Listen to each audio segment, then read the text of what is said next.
यात्रा शुरू हुई थी तो हमारे जो प्रेस के मित्र हैं उन्होंने कहा कि केरला में अच्छा रिस्पांस है, उत्तर भारत में यात्रा को रिस्पांस नहीं मिलेगा, महाराष्ट्र में, कर्नाटक में नहीं मिलेगा। कर्नाटक में बीजेपी की सरकार है, कर्नाटक पहुंचे तो केरला से बेहतर रिस्पांस कर्नाटक में मिला।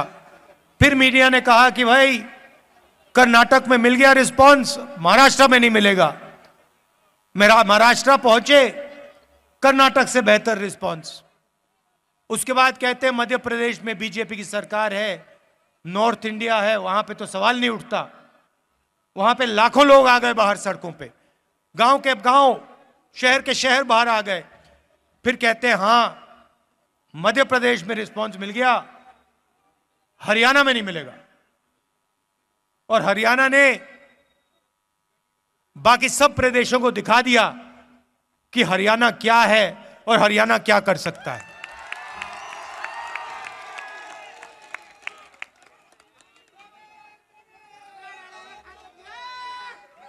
और जो हमने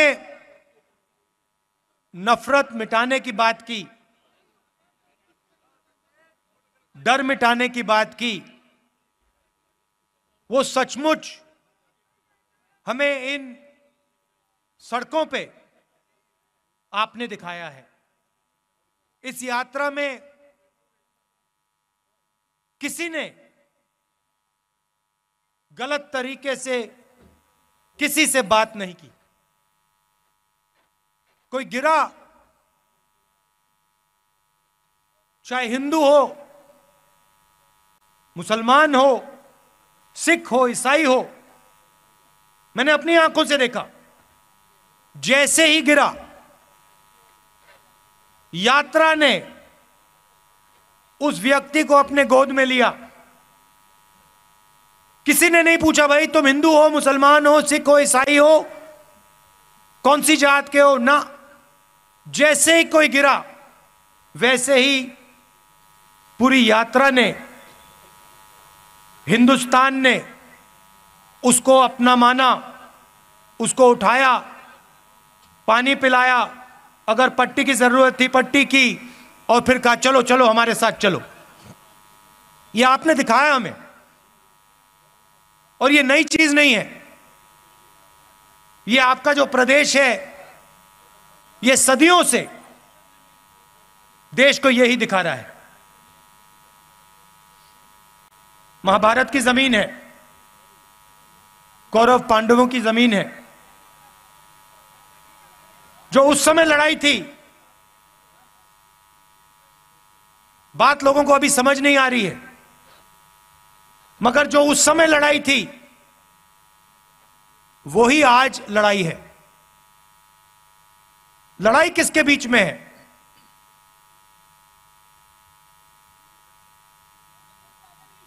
नहीं, देखिए पांडव कौन थे? अर्जुन, भीम, ये लोग कौन थे? ये लोग तपस्या करते थे। ये लोग तपस्या करते थे। क्या पांडवों ने इस धरती पे नफरत फैलाई थी क्या? आपने महाभारत पढ़ी है, क्या उसमें लिखा है कि पांडवों ने किसी गरीब व्यक्ति के खिलाफ अपराध किया? कहीं लिखा है? पांडवों ने डिमोनेटाइजेशन किया क्या? नोटबंदी की थी क्या? गलत जीएसटी लागू की थी क्या? कभी करते?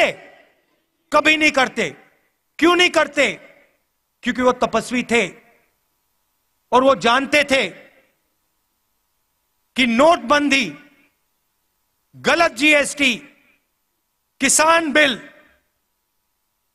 इस धरती के जो तपस्वी हैं उनसे चोरी करने का तरीका है।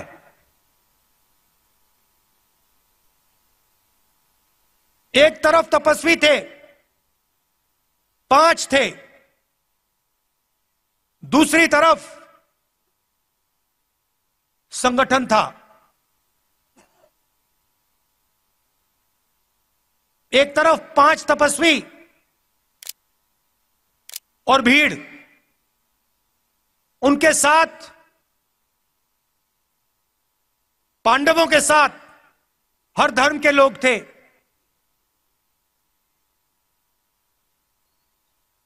जैसे यहां पे यात्रा चल रही है, इसमें कोई ये नहीं पूछता भैया कौन हो, कहां से आए हो। मोहब्बत की दुकान है ये।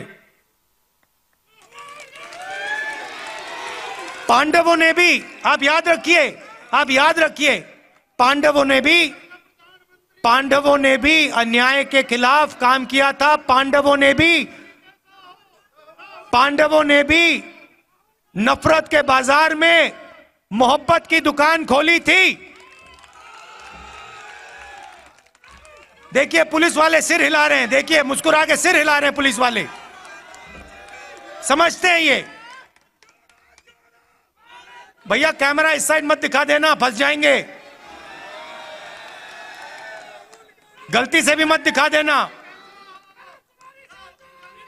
कौरव कौन थे भैया? कौरवों के हाथ में 21वीं सदी के कौरव बता देता हूं। 21वीं सदी के कौरव हाफ पैंट, खाकी हाफ पैंट पहनते हैं, हाथ में लाठी लिए होते हैं और शाखा लगाते हैं। उनके साइड में, उनकी तरफ हिंदुस्तान के 2-3 सबसे अमीर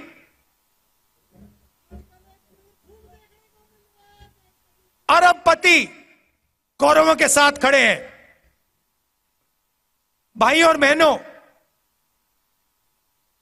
नोटबंदी किसने करवाई? गलत जीएसटी किसने लागू की? किसके लिए की गई और किसके खिलाफ की गई, ये आप समझिए। नोटबंदी, गलत जीएसटी नरेंद्र मोदी ने जरूर साइन किया, मगर नरेंद्र मोदी जी की शक्ति ने गलत जीएसटी, नोटबंदी नहीं लागू करवाई। हिंदुस्तान के 2-3 अरबपतियों की शक्ति ने, इन्होंने प्रधानमंत्री का हाथ चलाया। मानो ना मानो, आपको देखने को मिलेगा उस समय के अरबपति पांडवों के साथ खड़े थे क्या? अगर खड़े होते तो पांडव जंगल में क्यों बैठे थे? पांडवों को घर से क्यों निकाला? क्योंकि उनके साथ अरबपति नहीं खड़े थे, मगर उनके साथ इस धरती की जनता, इस धरती के किसान, इस धरती के मजदूर, इस धरती के गरीब, इस धरती के छोटे दुकानदार, इस धरती के स्मॉल और मीडियम बिजनेस सब खड़े थे। ये देश, भाइयों और बहनों, ये देश तपस्वियों का देश है।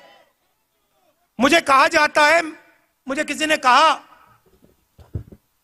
आप 3000 किलोमीटर चले। मैंने उससे कहा तो क्या हुआ? मैंने क्या बड़ी बात कर दी? अगर आप जाओ और इस देश के किसी भी किसान से पूछो, भाई पिछले 4 महीनों में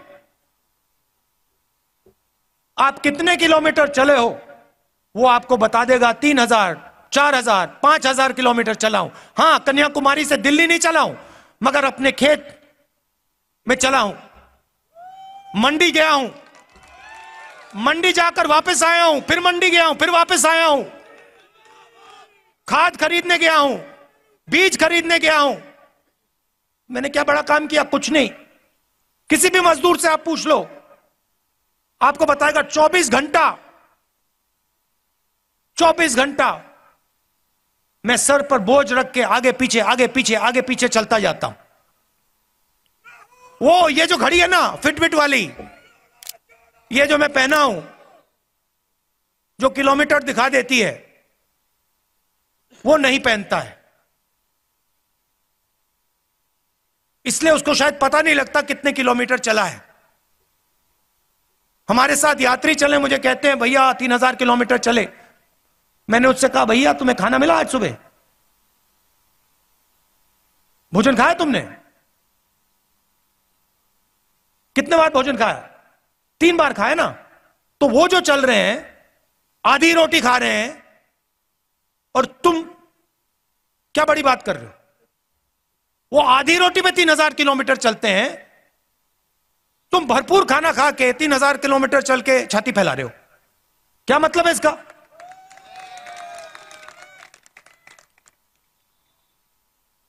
फिर ये मेरी टी शर्ट के पीछे पड़ गए।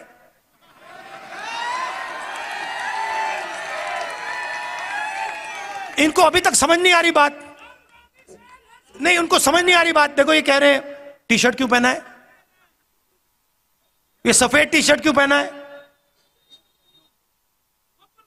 इसको सर्दी नहीं लगती। सबसे पहले मैं आपको बताता हूं क्यों पहना हूं।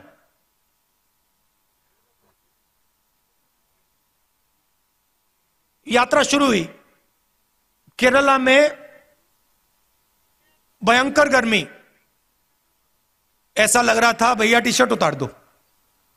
मतलब उसमें पसीने आ रहे थे, ह्यूमिडिटी बहुत थी। केरला में काफी मतलब गर्मी लगी। फिर मैं मध्य प्रदेश में गया, थोड़ी ठंड होने लगी, थोड़ी सी, मतलब ज्यादा नहीं। सुबह सुबह क्या हुआ, 6 बजे हम निकलते हैं। सुबह सुबह 3 गरीब बच्चे मेरे पास आ गए, फटी हुई शर्ट थी। और जब मैंने उनको ऐसे पकड़ा, हाथ लगाया फोटो के लिए, फोटो लेना चाहते थे, एक इस साइड और एक साइड लड़कियां थी, एक इस साइड एक इस साइड। जैसे मैंने उनको पकड़ा, वो कांप रही थी,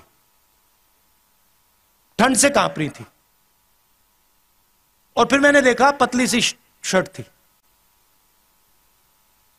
उस दिन मैंने निर्णय ले लिया कि जब तक मैं नहीं कांपूंगा मैं टी शर्ट पहनूंगा।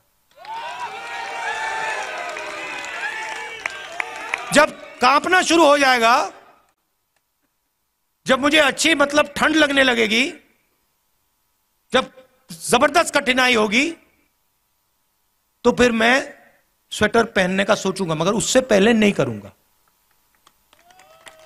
मैं उनको मैसेज देना चाहता हूं, उन 3 लड़कियों को देना चाहता हूं कि अगर आपको ठंड लग रही है तो फिर राहुल गांधी को भी ठंड लगेगी। जिस दिन आपने स्वेटर पहन लिया, उस दिन राहुल गांधी स्वेटर पहन लेगा। नहीं नहीं नहीं, यह बात मत बोलो, ये फिर से आप गलत बात बोलना शुरू कर दो। महात्मा गांधी नहीं हूं मैं। आप नहीं, सुनो, ये मेरे जैसे इस देश में करोड़ों लोग हैं, ठीक है, करोड़ों लोग हैं। यहां पे क्या हो रहा है, यहां पे काम कोई कर रहा है, तपस्या कोई कर रहा है। जैसे मैंने पांडवों की बात की, यहां पे युद्ध हुआ था, हजारों लोग मरे थे। वो क्यों हुआ था? क्योंकि उस समय हिंदुस्तान में जो काम कर रहा था, जो तपस्या कर रहा था, उस समय किसान थे, मजदूर थे। आज किसान हैं, मजदूर हैं, छोटे व्यापारी हैं, स्मॉल और मीडियम बिजनेस चलाते हैं। आज हमारे पास माइक्रोस्कोप बनाने वाले लोग आए, आप बनाते हैं, मैन्युफैक्चरिंग है, देखो इनकी 100-200 लोगों को ये रोजगार देते हैं। ये तपस्या करते हैं 24 घंटा। कोई माइक्रोस्कोप बनाता है, कोई यहां पे पोल्ट्री फार्म चलाता है, कोई खेती करता है, गन्ना उगाता है। ये तपस्वी है देश के। और खाता कोई और है, और खाता कोई और है। और जो खाता है भैया वो तो दिखते भी नहीं है।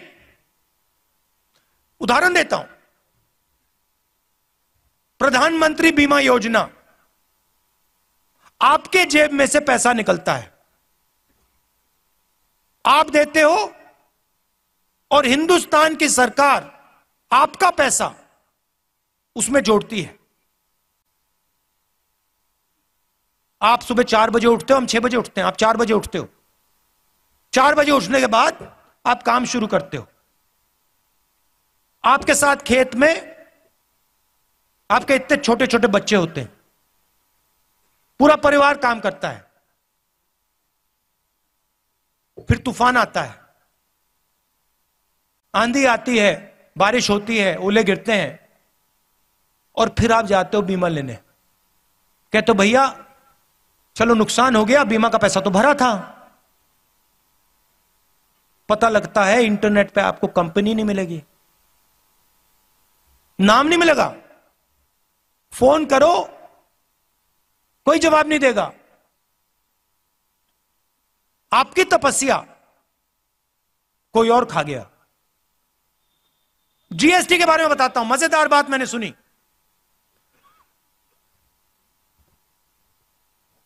अगर आप, चाहे वो मैदा हो, गुड़ हो, अगर आप 25 किलो से कम मैदा गुड़ अपनी दुकान में बेचते हो, छोटे व्यापारी की बात कर रहा हूं, अगर 25 किलो से कम बेचते हो तो आप पर जीएसटी लग जाती है। और अगर आप 25 किलो से ज्यादा बेचते हो आप पे जीएसटी नहीं। मतलब छोटे व्यापारी पे जीएसटी, अदानी पे जीएसटी नहीं। क्यों? आपने क्या गलती की?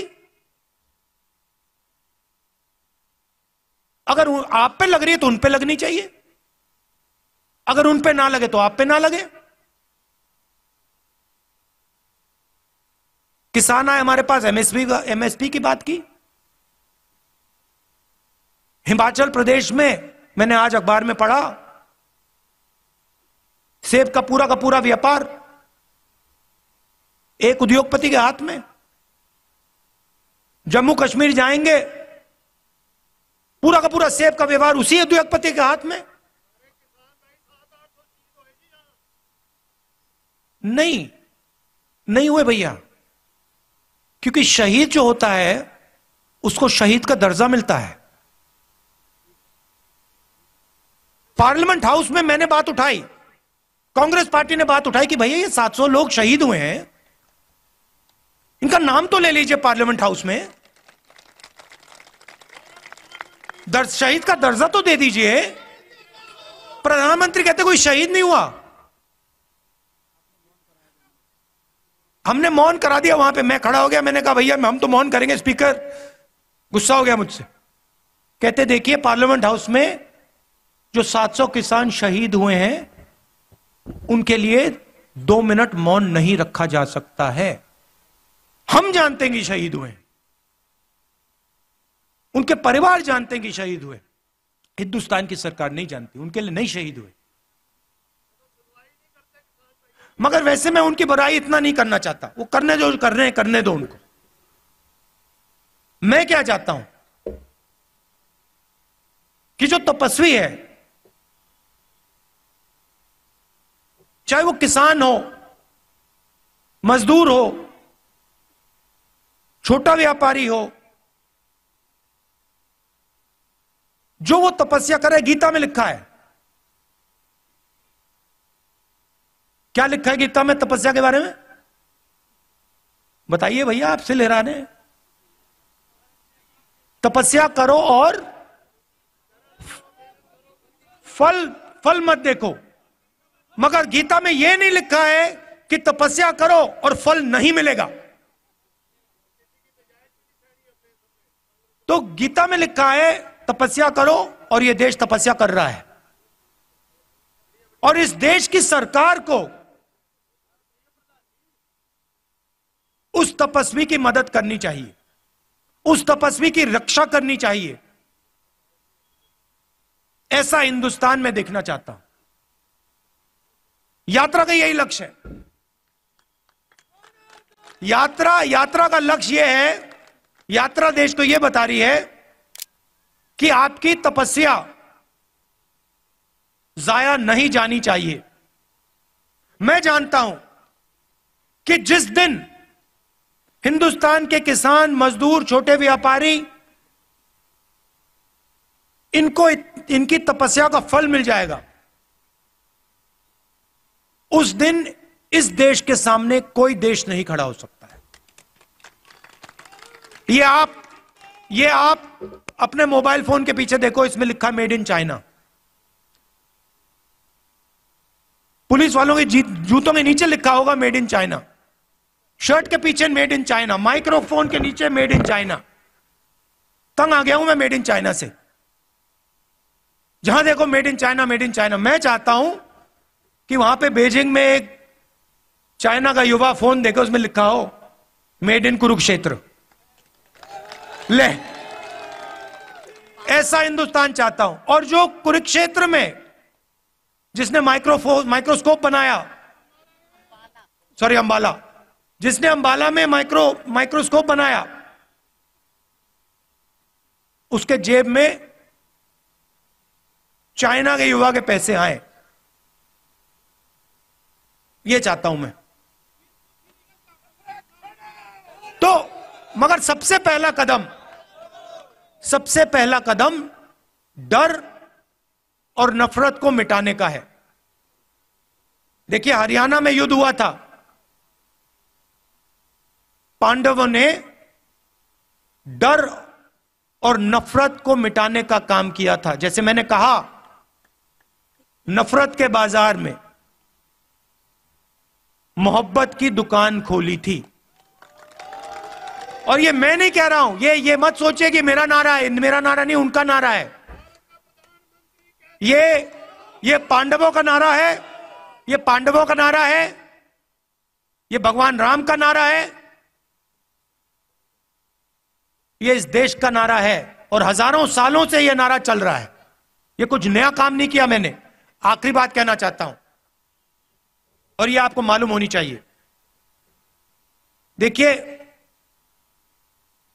जब भी मैं चल रहा हूं, जहां भी मैं जाता हूं, राजस्थान में जय सिया राम, जय सिया राम। अच्छा, ये आरएसएस वाले हर हर महादेव तो कभी नहीं कहते। आप देखो, नोट करो, कभी नहीं कहते। ये क्यों नहीं कहते? नहीं, मैंने सोचा इसके बारे में, क्यों नहीं कहते हर हर महादेव, क्यों नहीं कहते?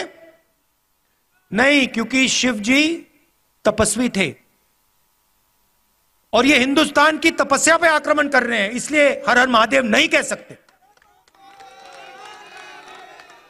मगर बात मैं जय सिया राम की कर रहा हूं। यहां पे राम राम राम राम सुना मैंने, राम राम, जय सिया राम। अब जय सिया राम ये कभी नहीं कहते। इन्होंने सीता जी को नारे से निकाल दिया, उठा के बाहर फेंक दिया, कहा हम नहीं कहेंगे। ये हमारी हिस्ट्री, हमारे संस्कार, हमारे इतिहास के खिलाफ काम किया इन्होंने। और जब भी कांग्रेस पार्टी का कोई भी कार्यकर्ता आरएसएस के कार्यकर्ता के सामने आए, उससे कहो तुम जय सिया राम कहोगे, और उससे जय सिया राम कहलवाओ। क्योंकि जितने जरूरी राम थे, उतनी ही जरूरी सीता थी। तो आप सब यहां आए, इतने प्यार से आपने मेरी बात सुनी, दिल से आपका धन्यवाद करना चाहता हूं। और आज एक कमी रह गई, आज एक कमी रह गई। हमने आज वो जो बीजेपी के लोग करते हैं, देखिए उनके संगठन में महिलाएं तो होती नहीं है, अलाउ ही नहीं है। अभी तक नहीं समझ आया मुझे उनके संगठन में महिलाएं क्यों नहीं हैं, वो अलग बात है, मगर आज हमने पूरा दिन महिलाओं का कर दिया। तो जो हमारे पुरुष हैं उनको आज थोड़ी मुश्किल हुई, आप अंदर नहीं आ पाए, आप मिल नहीं पाए, तो मैं आपसे माफी मांगना चाहता हूं। और कल दोनों स्त्री और पुरुष का दिन है, तो आप सब लोग आ पाएंगे और आपसे मिल सकेंगे। दिल से बहुत बहुत धन्यवाद। नमस्कार। जय हिंद।